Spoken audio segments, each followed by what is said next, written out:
My name is Stella Frost. I'm 32. She's independent because she's not really part of this family, my father muttered into his whiskey glass. And then, when my uncle asked what he meant, he looked straight at me and said it louder. I'm done pretending. She's not my daughter. 31 guests. Thanksgiving dinner. My grandmother's house. That was last November. My stepmother was already holding a tissue before he even opened his mouth. I didn't notice that detail until later. What I noticed was the silence, and then the chaos. A fork dropping. My 7-year-old cousin asking, "Why is Uncle Richard yelling?"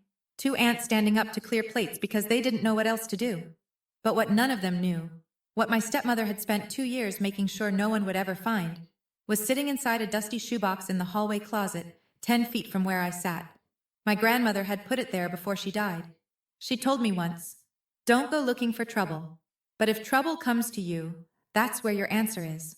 Before I go on, please take a moment to like and subscribe. But only if you genuinely connect with this story. Drop your location and local time in the comments. I'd love to know where you're listening from. Now let me take you back 19 years, to the week my mother was buried, and the first time everything started to change.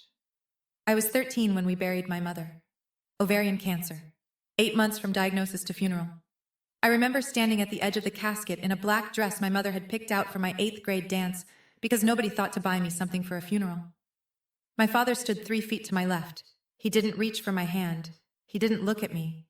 He stared at the coffin like it owed him something. My grandmother Eleanor was the one who held me. She pressed my head into her wool coat and whispered, "Breathe, sweetheart, just breathe." Her hands smelled like lavender and cold cream.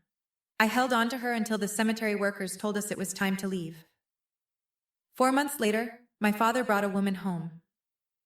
"This is Diane he said, "a friend from work." Diane had a daughter, Lauren, 9 years old, blonde curls, front teeth still coming in. She smiled at me like we were going to be best friends. My father picked Lauren up and carried her to the car. He hadn't carried me since I was 8. Within 6 weeks, Diane moved in. Within 8, my bedroom on the 2nd floor, the one with the window that looked out over the maple tree my mother planted, became Lauren's. "She's younger," Diane explained, folding Lauren's pink comforter onto my old bed. "She needs the sunlight." I moved to the basement. Concrete walls. 1 window at ceiling height. I taped my honor roll certificate next to the light switch because there was nowhere else to put it. My grandmother came to visit that October. She walked through the house slowly, looking at everything. When she saw the basement, she stood in the doorway for a long time. Then she looked at me and said, very quietly, "Remember, this is my house. Nobody's pushing you out of it." I didn't understand what she meant. Not then. I was 15 the first time I heard it. Late on a Tuesday, school project kept me up past 11. I padded upstairs for water and stopped at the kitchen doorway because the light was on, and Diane's voice was low, careful, the voice she used when she wanted something. "Have you ever really looked at her, Richard?" My father was sitting at the table, beer in front of him, tie still on. "She doesn't have your jaw. She doesn't have your eyes." Silence. Just the refrigerator humming. "Margaret was lonely those years you traveled for work. You were gone 3-4 weeks at a time. A woman gets lonely, Richard." My mother's name in Diane's mouth sounded wrong, like a stranger wearing her clothes. My father said nothing. He didn't defend my mother. He didn't defend me. He just sat there peeling the label off his beer and let the words settle into him like rain into dry soil. From that night on, he stopped looking me in the eyes. I didn't know why. I thought I'd done something. I thought maybe I reminded him too much of Mom, that seeing my face hurt him. So I tried harder. Cooked dinner 3 nights a week, kept my grades perfect, cleaned the kitchen without being asked, volunteered for every errand nobody wanted. None of it worked. And Diane kept planting. Not to me, never to my face. She whispered to aunts at cookouts, dropped hints at Christmas. Always indirect, always deniable. Richard's been having such a hard time. He looks at Stella and just shuts down. I try to help, but it's not my place. She never said the words out loud. She didn't have to. She built the story like weather. Slow, steady, impossible to point at, but impossible to ignore. That Christmas, Lauren had 12 gifts under the tree. I had 1, a scarf. The tag said from Dad, but the handwriting was Diane's. When I was 18, I asked my father for help with college. We were on the porch, a Sunday. He was reading the paper. I'd rehearsed the conversation 6 times in the basement mirror. "Dad, I got into the nursing program at UConn. I was wondering if... I'll think about it, he said. Didn't look up. 1 week later, Diane announced at dinner that Lauren would be attending Whitfield Academy, a private prep school 40 minutes north. Full tuition, uniforms, a new laptop for orientation. My father smiled at Lauren across the table. You're going to do great, kiddo. I never got an answer about UConn. The silence was the answer. I took out federal loans, worked the cafeteria morning shift and the library closing shift, studied in between. 4 years of nursing school, and my father called me 3 times. Each call was the same question. When are you graduating? Not because he wanted to attend, because Diane wanted to know when I'd be fully out of the house. Graduation day, May 2015. I walked across the stage in a white coat. My father wasn't there. He and Diane had flown to Florida for Lauren's high school graduation the same week. They chose hers. But in the third row, dead center, clapping louder than anyone in the auditorium, my grandmother. Afterward, she took me to lunch. Grilled cheese and tomato soup at the diner she'd been going to for 40 years. She slid a small box across the table. Inside was a gold pendant necklace. Simple, delicate, warm from her pocket. This was your mother's, she said. Wear it close. I've worn it every day since. I didn't know then that there was a tiny folded note hidden inside the pendant's locket clasp.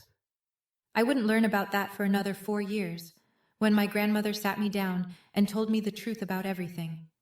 My grandmother died on a Thursday in March, 2 years before the Thanksgiving that changed everything. I found out 2 days late. My phone rang Saturday morning, Aunt Ruth, voice shaking. Honey, Eleanor passed Thursday night, peacefully, in her sleep. When's the funeral? Silence. Then. It was yesterday, Stella. I drove 6 hours. When I got to the house, my grandmother's house, the one she'd lived in for 51 years, the one where 3 generations of Frosts had eaten Sunday dinners, the funeral flowers were already wilting on the porch. Diane opened the door. Oh, Stella, we tried to call. She hadn't tried. I asked to go into my grandmother's room, just to sit, just to be near her things. Diane stepped into the doorway. Not blocking, positioning. Eleanor's things are being sorted. We'll let you know if there's anything for you. I looked past her into the kitchen. On the counter, half hidden under a grocery circular, I saw a manila envelope. The return address read, Alderman and Associates, in dark blue type, a law office. Diane followed my gaze. Her hand moved, casual, practiced, and slid the envelope under a stack of mail, like tidying up, like nothing. When's the will being read? I asked. There's no formal reading, Diane said. Richard spoke with the lawyer. Eleanor left the house to him, that's all. Relatives filtered through that week. Nobody questioned it. Richard was the only son. It made sense. But driving home, I kept hearing my grandmother's voice from years ago, standing in that basement doorway. This is my house. I passed the hallway closet on my way out. My hand touched the doorknob, held it for a second. Then I let go. I thought my grandmother was gone. I thought whatever she'd been keeping didn't matter anymore. I was wrong about that too. I need to go back 3 years before my grandmother died, to 2019, to the day she told me the truth. My grandmother was 77 that year and sharp as a blade. She organized a family health screening. Heart disease ran deep in the frost line. Her husband, my grandfather, had died of a massive coronary at 61. She wanted everyone tested. She booked a Saturday at Dr. Perkins' family practice. Richard came. I came. Aunt Ruth drove up from Hartford. A few cousins. We all gave blood and saliva samples for a cardiac risk panel.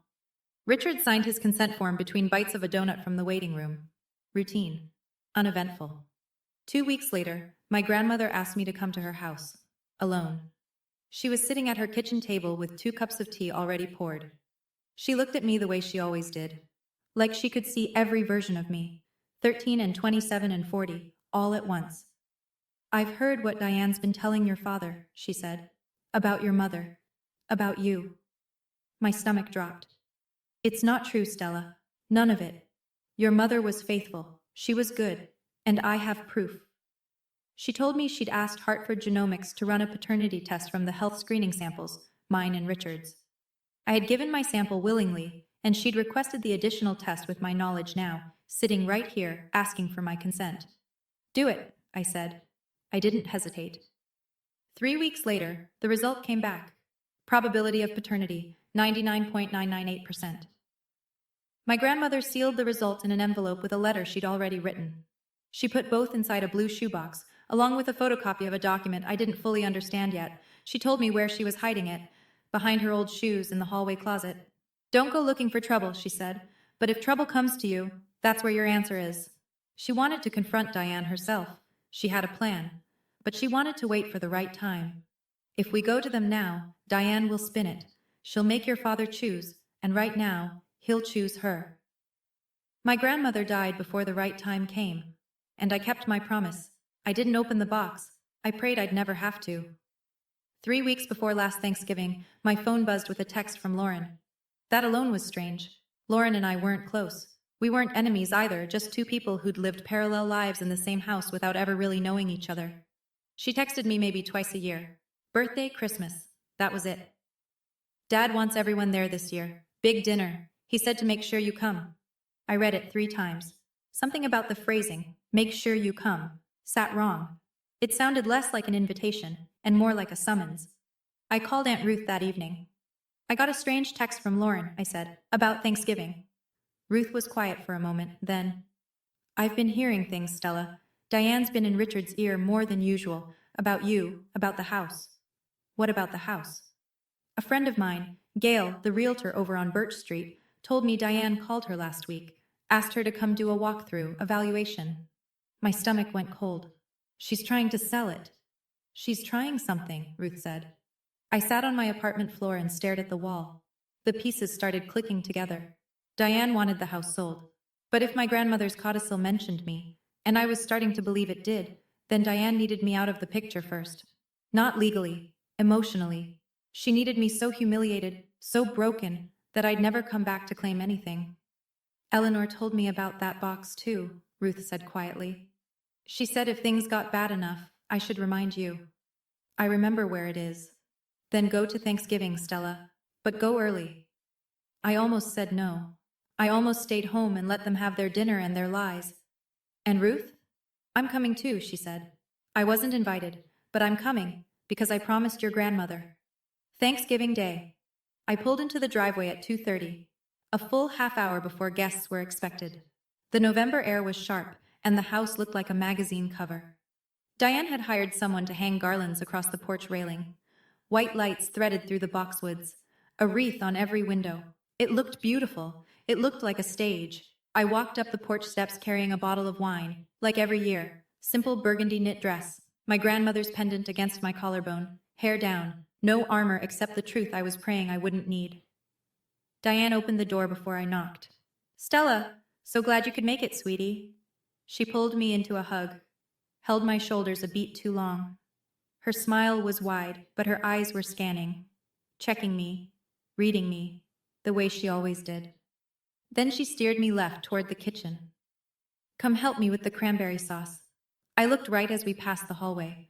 The closet door, plain white, brass knob, was 8 steps away. I could see the edge of the shoe rack through the gap under the door. 8 steps. But Diane's hand was on my back, guiding me in the other direction. In the kitchen, caterers were plating appetizers. Diane had gone all out, chafing dishes, cloth napkins, real silver. This wasn't a family Thanksgiving. This was a production. I glanced through the kitchen doorway into the living room. Richard sat in the recliner by the window, staring at nothing.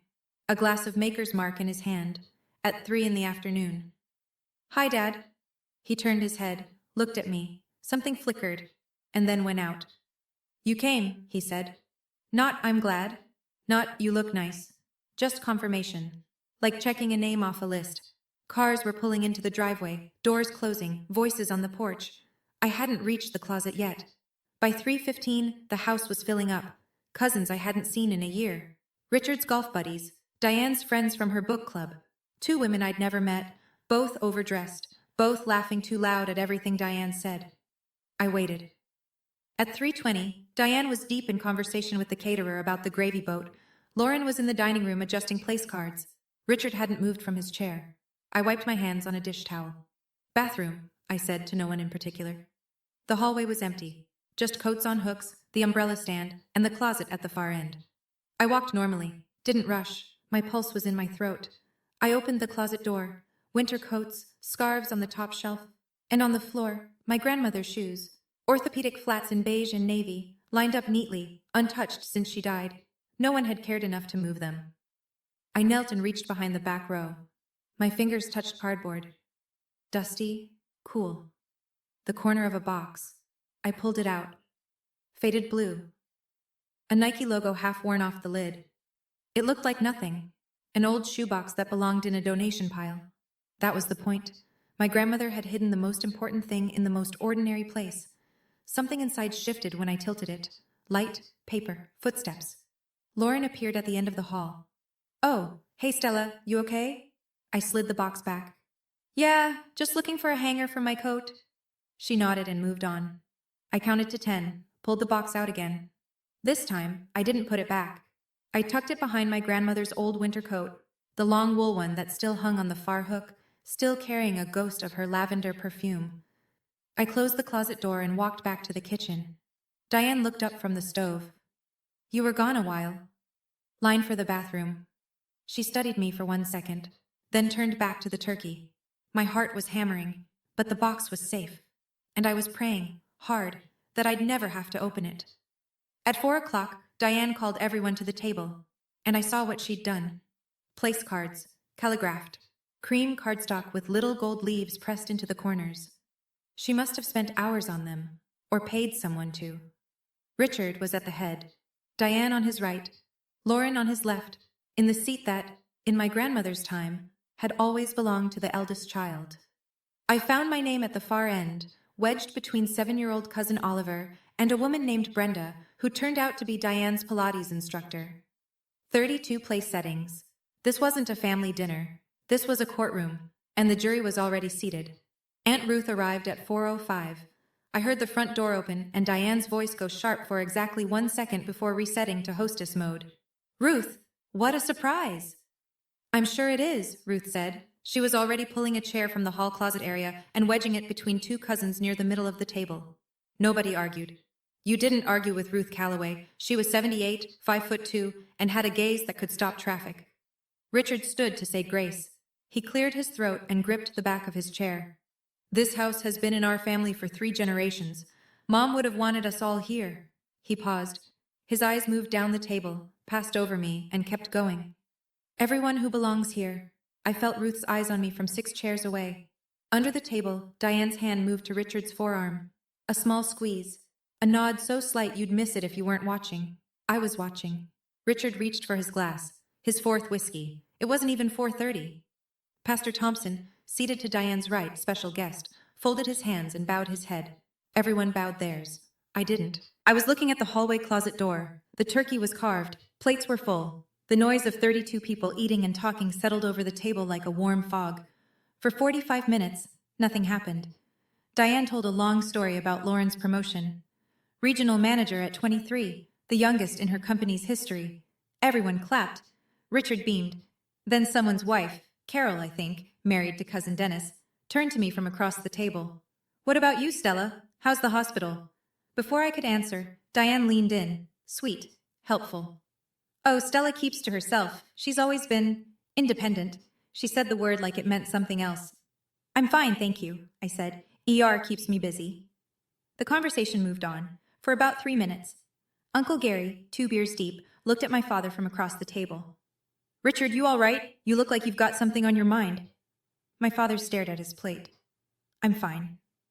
Diane put her hand on his arm. She leaned close, but her whisper carried the way whispers do in quiet rooms, perfectly audible to anyone paying attention.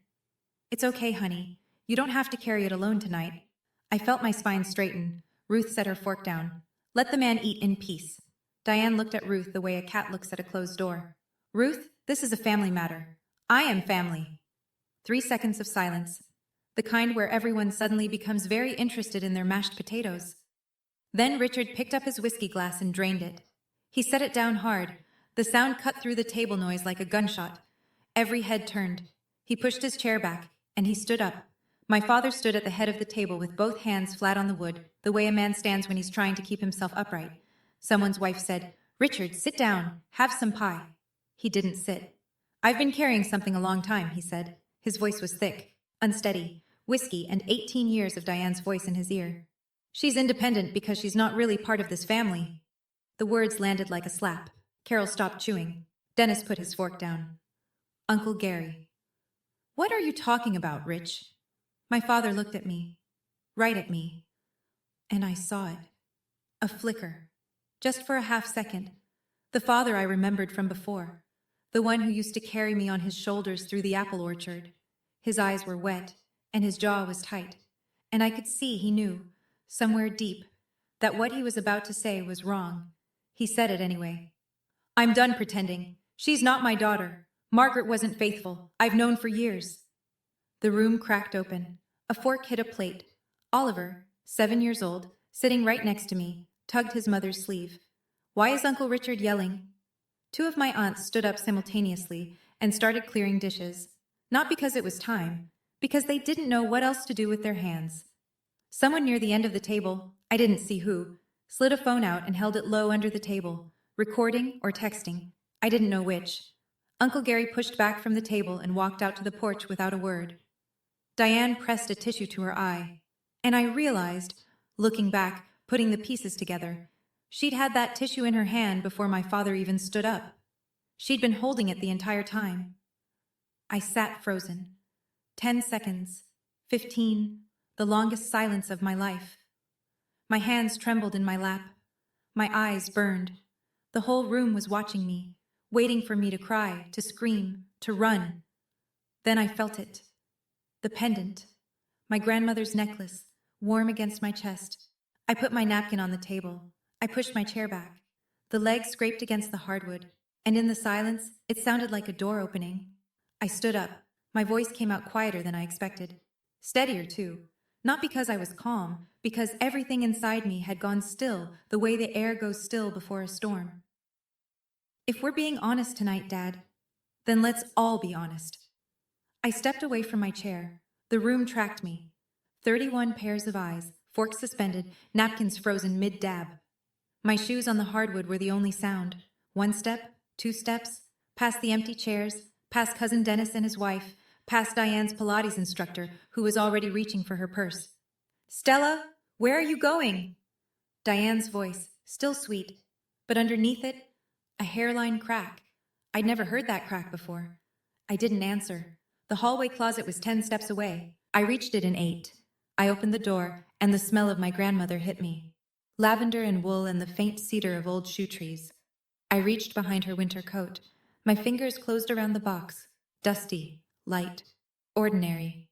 I held it against my chest and turned back toward the dining room. 31 faces, candlelight. The turkey half carved in the center of the table like some absurd centerpiece for the worst night of my life. Diane was standing now. What is that? No sweetness left. Her voice had gone flat, hard, and her eyes, fixed on the blue shoebox, went wide. She recognized it. I could see it.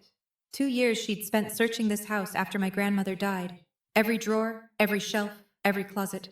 She'd found nothing because she'd been looking for something important, and my grandmother had hidden it inside something ordinary. Ruth spoke from her chair, voice low and even, the way she'd spoken to misbehaving students for 40 years. Diane, sit. Down. Diane didn't sit, but she didn't move forward either. I set the box on the table, between the cranberry sauce and the candles. I lifted the lid. On top, folded once, sealed in a clear plastic sleeve, a letter.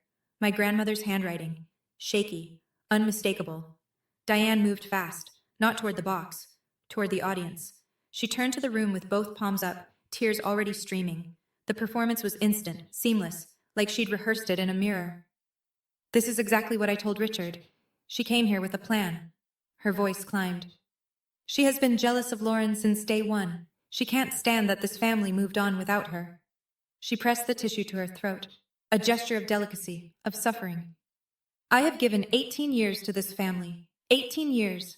And this is what I get? A few people shifted in their seats. Brenda, the Pilates friend, nodded sympathetically. But most of the table was looking at the box, not at Diane. Maybe we should all just, one of my aunts started. I am calm, Diane snapped. The mask slipped for exactly 1 second. Then she caught it, softened her face, pressed the tissue back to her eye. Richard, still standing, his hand on the back of his chair like it was the only thing keeping him vertical. Stella, sit down. Don't make this worse. I looked at him, my father, the man who carried me through apple orchards, the man who let a stranger erase my mother from his memory. I'm not making anything worse, Dad. I'm not the one who started this tonight. Diane pointed at me. You see, she always turns everything into... Diane, hush. Ruth's voice cut through the room like a bell, not loud, just final. Let her talk. Oliver's mother scooped him up and carried him toward the living room. Two of Diane's friends exchanged a glance.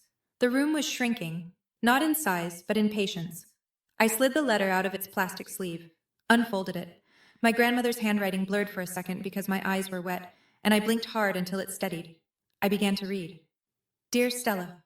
My voice cracked on her name. I swallowed, started again. Dear Stella. If you're reading this, it means things have gotten bad enough. I'm sorry I couldn't fix this while I was alive. I tried, but Diane is patient, and your father is weak. A sound came from the other end of the table. Someone, I think it was Aunt Carol, inhaled sharply. Your mother Margaret loved your father until the day she closed her eyes. She was faithful. She was good. The things Diane has been whispering about her. I heard them. All of them. I had to stop. Breathe. The words were my grandmother's. But the anger behind them was mine too. Anger for my mother, who couldn't defend herself. Who had been dead for 19 years and was still being called a liar by a woman who'd never met her. And I will not let a dead woman be slandered in her own home. Marcus, my cousin, leaned back in his chair and covered his mouth with his hand. In this box, I left what I could gather. Not for revenge, Stella. For the truth. Because the truth is the only thing that can't be taken from you. I set the letter down. My hands were trembling. The room was so quiet I could hear the candles flicker. Richard's voice, thin. Mom was confused at the end. She didn't know what she was... Ruth cut him off without raising her voice. Eleanor was sharper at 80 than most people in this room, Richard. Including you. Diane, arms crossed. An old woman's ramblings. This proves nothing.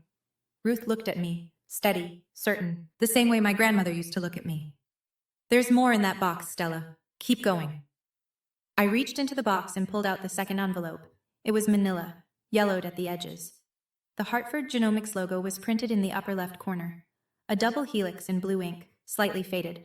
My grandmother's handwriting across the front. For the truth. Eleanor, 2019. In 2019, I said, my grandmother organized a family health screening. Heart disease runs in the Frosts. Grandpa died of a coronary at 61. She wanted everyone tested. I looked at my father. Dad, you gave a blood sample. So did I. We all signed consent forms at Dr. Perkins' office. Richard's brow furrowed. He remembered.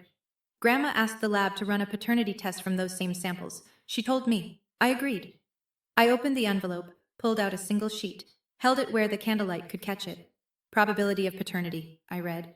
99.998%. The room didn't gasp. That's a movie thing. What actually happened was worse. A slow, rolling silence, like the air being let out of something. Dennis leaned forward to see the paper. Carol's hand went to her chest. Marcus stood up from his chair, took 3 steps toward the window, and stopped, staring at nothing. I am your daughter, Dad. My voice didn't break this time. It was low and even and sadder than I wanted it to be. I have always been your daughter, Diane. That's... anyone can fake. Hartford Genomics, Ruth said from her seat, calm as stone. I drove Eleanor there myself. The lab stores samples. They have records. Call them, Diane. Call them right now. I set the paper on the table, face up, next to the cranberry sauce. This isn't a court document, I said, but it's from a certified lab with stored samples, and if anyone in this room has doubts, Dad, you can walk into any clinic tomorrow and we'll do it again. I'll pay. Nobody spoke. My father was staring at the paper like it was a mirror showing him something he didn't want to see. My father picked up the lab report. His hands shook so badly the paper rattled. He read it again. Then he set it down and looked at Diane. Not the way a husband looks at a wife. The way a man looks at a locked door he's just realized he built himself. You told me? His voice was barely a whisper. You told me she wasn't mine. Diane's chin lifted. Richard, I believed it. Margaret was my wife. The word came out of him like something torn loose. 2 of the aunts froze mid-step in the kitchen doorway, plates in hand. And Stella is my daughter. And I just... in front of everyone, He sat down, not deliberately. His legs just gave. He put his head in his hands. His shoulders shook. I stood 6 feet away, close enough to touch him. Every instinct I'd built over 18 years. Be good, be patient, go to him, make it easier. pulled at me like a current. My feet wanted to move. My arms wanted to reach out. I didn't move. For the first time in my life, I chose myself first.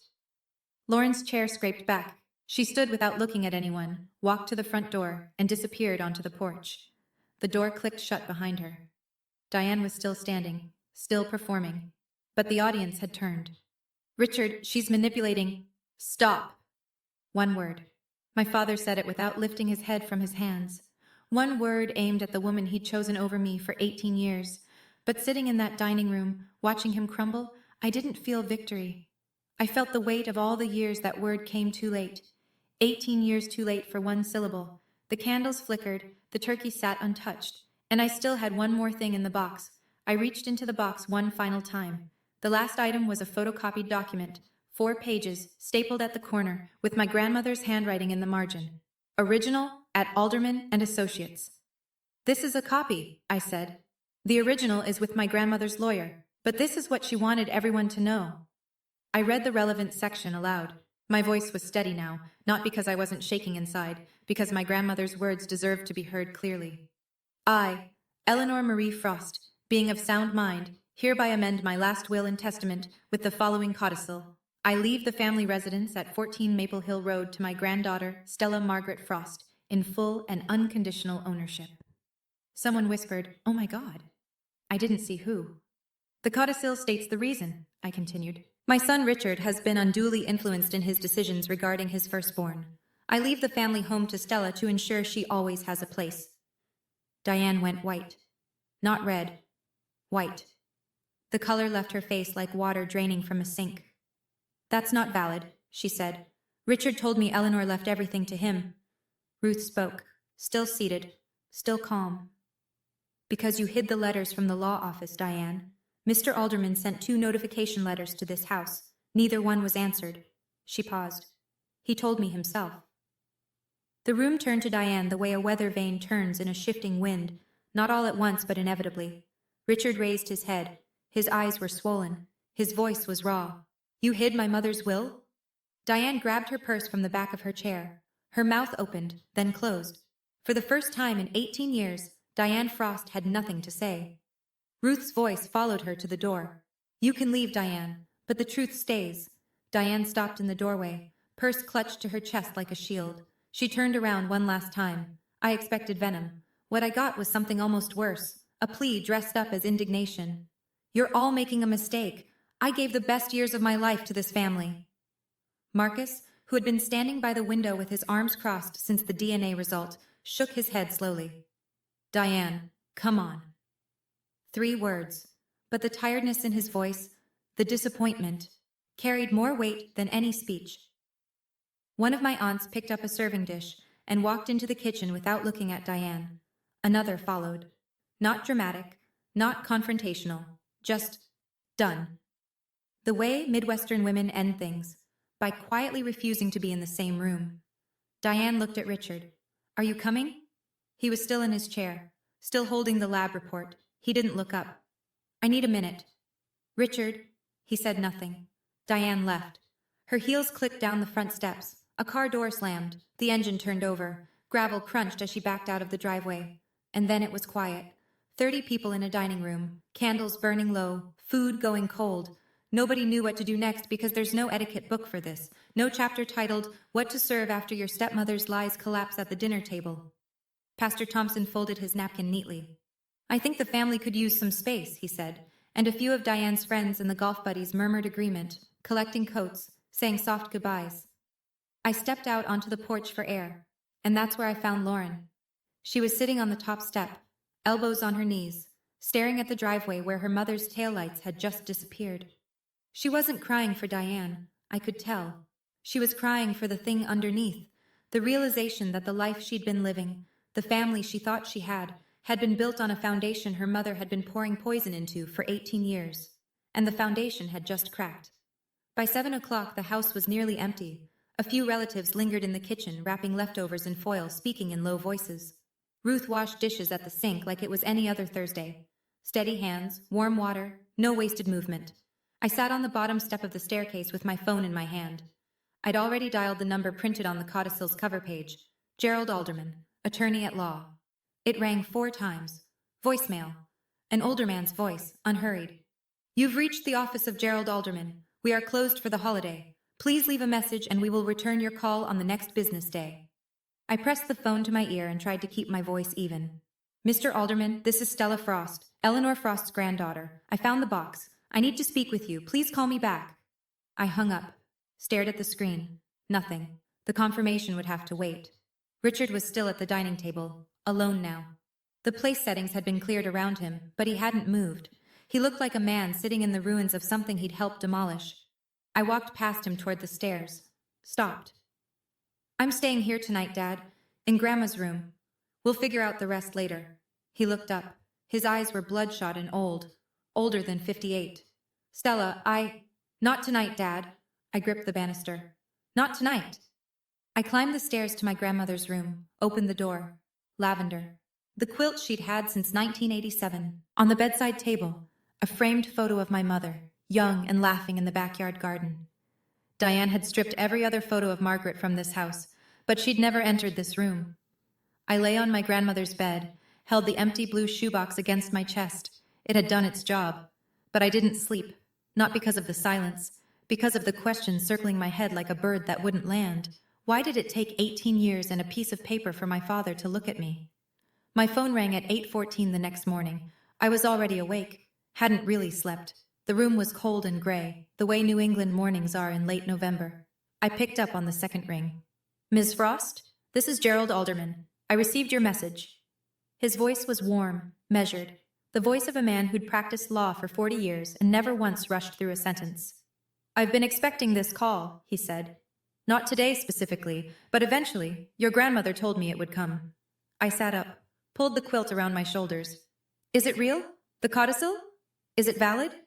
It is. Eleanor executed it in my office on September 14th, 2020. 2 witnesses, both members of my staff, neither related to the family, notarized. She also signed a capacity declaration, and I personally documented her mental acuity at the time of signing. He paused. I sent 2 notification letters to the house after her passing. Neither was returned. Neither was acknowledged. I suspected interference, but I had no proof until now. Diane intercepted them, I said. That's consistent with what I suspected, and it's something the probate court will take seriously. I exhaled. The air left my chest in a way that felt like something unclenching. What do I do now? Come to my office Monday. We filed the transfer through probate. It may take a few weeks, possibly a couple of months, but the documentation is thorough, Stella. Your grandmother made certain of that. I looked out the window, the backyard, my mother's garden, overgrown now, mostly dead stalks and bare soil. But the boxwood border she'd planted 25 years ago was still standing. Thank you, Mr. Alderman. Don't thank me. A pause, a softening. Thank Eleanor. She did all the hard work. I hung up, set the phone on the quilt, pressed my palms against my eyes until the tears stopped. Then I went downstairs to make coffee, because the world keeps going, even after it breaks. 2 weeks later, this is what the wreckage looked like. Diane hired a lawyer. The lawyer reviewed the codicil, 2 independent witnesses, notarization, capacity declaration, county filing, and declined to take the case. There was nothing to contest. My grandmother had built her paperwork like a fortress. Diane called Pastor Thompson next, asked him to sit down with me and talk about forgiveness and family unity. Pastor Thompson told her, politely but clearly, I was there, Diane. I think the person who needs guidance right now isn't Stella. In the church, the Whisper Network reversed direction. For 18 years, Diane had been the devoted second wife, the woman who saved Richard from his grief. Suddenly, people were remembering things, small moments, offhand comments, that looked different in the new light. She always did talk over Stella at potlucks. Remember when she forgot to invite Stella to the Christmas pageant? The same community that had nodded along to Diane's version for nearly 2 decades was now quietly, uncomfortably rewriting the story. My phone filled with messages. Marcus, your grandma would be so proud. Aunt Carol, I'm sorry I didn't see it sooner. A few people stayed silent. I didn't blame them. It takes time to admit you were fooled. Alderman called with one more piece of information. The intercepted notification letters. Diane's refusal to respond to legal correspondence regarding the estate could be reported to the probate court. The court could sanction her, potentially bar her from any involvement in future estate proceedings. I chose not to pursue it. I wanted the house and the truth. That was enough. Then the pastor called me, privately, and he told me something I never expected to hear. 3 years ago, he said, your grandmother came to see me. She asked my opinion on writing a codicil, whether it was the right thing to do. What did you tell her? I told her to follow her conscience. And she sat in the chair you're probably sitting in right now and said, my granddaughter will need armor one day. This is the best I can forge. I pressed the phone against my forehead and cried for the first time since Thanksgiving. Lauren called on a Sunday, 3 weeks after Thanksgiving. I was at the kitchen table in my apartment, grading whether I could afford to take unpaid time off for the probate process, when her name appeared on my phone. I almost let it go to voicemail. Then I picked up. Hey, Lauren. Hey. Her voice was small, younger than 23. Do you have a minute? I do. 4 seconds of silence. I let them pass. I think I knew something was wrong. She said it slowly, like she was laying each word down on a surface and checking whether it would hold her weight. I just didn't want to look at it. I closed my laptop, gave her the silence she needed. I saw how Mom treated you. I saw Dad stop looking at you. And I just kept taking the good parts for myself. The room, the tuition, the seat at the table. Her breath hitched.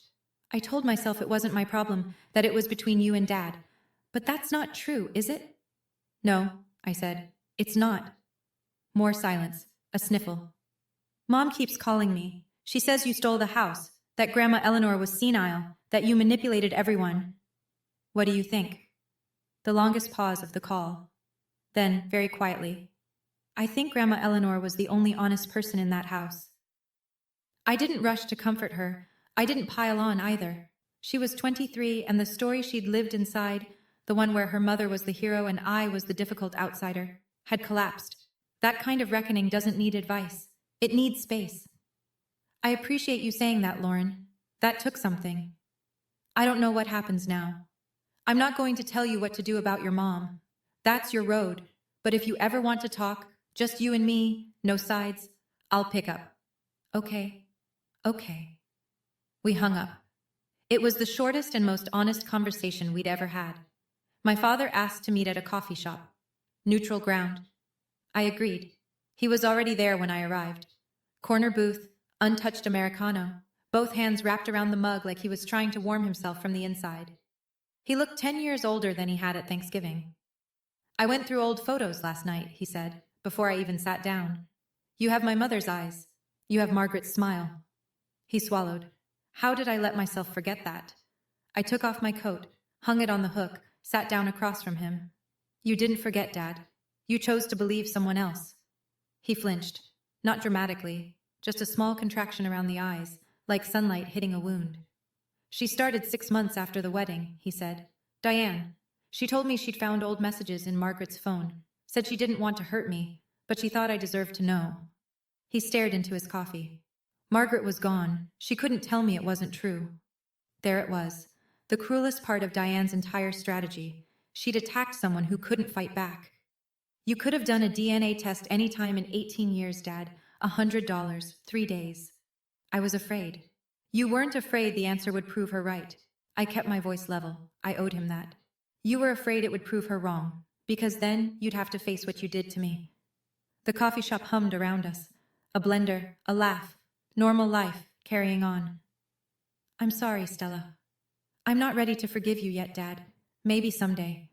But not because you say sorry today, because you actually change. He nodded. He didn't argue. That was something. The house is mine now. Grandma made sure of it. I'm not selling it. I'm not kicking you out. I zipped my coat. But Diane's lies are not welcome in that house anymore. And if you want to be in my life, you have to earn it, starting now. I left money for both coffees on the table, walked to the door, didn't look back, not out of cruelty, out of self-preservation. Because if I'd turned around and seen him crying, I might have sat back down and started the whole cycle again. And I was done with that cycle. 1 month after Thanksgiving, the probate paperwork was moving. Alderman said everything was straightforward. A few more weeks, maybe 2 months, and the title transfer would be final. In the meantime, I'd started coming to the house on weekends, not to claim it, to remember it. I spent a Saturday cleaning my grandmother's room. In the closet, I found 3 shoeboxes, the ordinary kind, not the blue one, filled with photographs, Stella at 2, on Richard's shoulders at the county fair, Margaret in the garden, dirt on her knees, laughing at whoever was behind the camera, Eleanor holding me on graduation day, her face split into the widest grin I'd ever seen on her. I carried the photos downstairs. The living room wall, the one above the fireplace, was bare. Diane had replaced every family photo with her own choices years ago.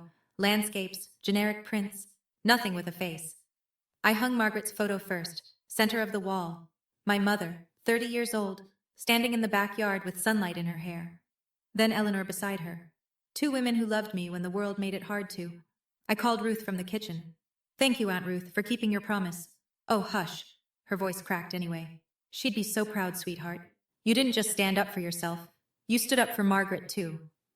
Richard was still in the house, sleeping on the ground floor. Stella's condition. Diane does not set foot in this home. He'd agreed without argument. He'd started seeing a therapist. Pastor Thompson had made the referral. Whether it would change anything, I didn't know. That was his road. I sat on the porch that evening. December cold. Hot tea. The same porch where my grandmother had sat for 51 years. In her nightstand drawer, I'd found one last piece of paper. Not a legal document. Not evidence. Just a note in her handwriting.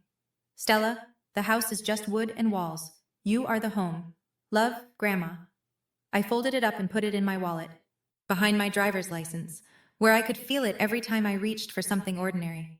I didn't win that night. There's no winning when your father calls you a stranger in front of your whole family. But I stopped losing. I stopped letting silence be mistaken for acceptance. I stopped letting someone else's lies define who I am. I stopped setting myself on fire to keep their house warm, and it turned out the house was mine all along. If you're listening to this and you recognize something, the favoritism, the whispers, the feeling of being erased inside your own family, I want you to know you're not crazy. It's real, and you don't have to earn the love you were owed from birth. My grandmother taught me that. Not with a lecture, not with a confrontation, with a blue shoebox hidden behind her old shoes, with a letter that defended my dead mother's honor, with the truth she was brave enough to save when I was too young to save it myself. Here's what I've learned, now that the dust has settled and I can see clearly. Time is not forgiveness. Forgiveness requires change. And boundaries aren't walls. They're doors with locks. You decide who gets the key. I still love my father. I'm learning whether I can forgive him. Some days I think yes. Some days I sit on my grandmother's porch and I'm 13 again, standing at a grave, and forgiveness feels like a foreign language. But I'm never again going to beg someone to love me back. This is my house now. 3 generations of Frost women held onto it. My grandmother, my mother, and now me. And for the first time in 18 years, I belong somewhere. If Stella's story reminded you of someone, or of yourself, drop a comment. I set my boundary. And if you think someone needs to hear this tonight, share it with them. There's another story waiting for you in the description, about a mother who showed up at her daughter's wedding with the truth nobody expected. I'll see you there.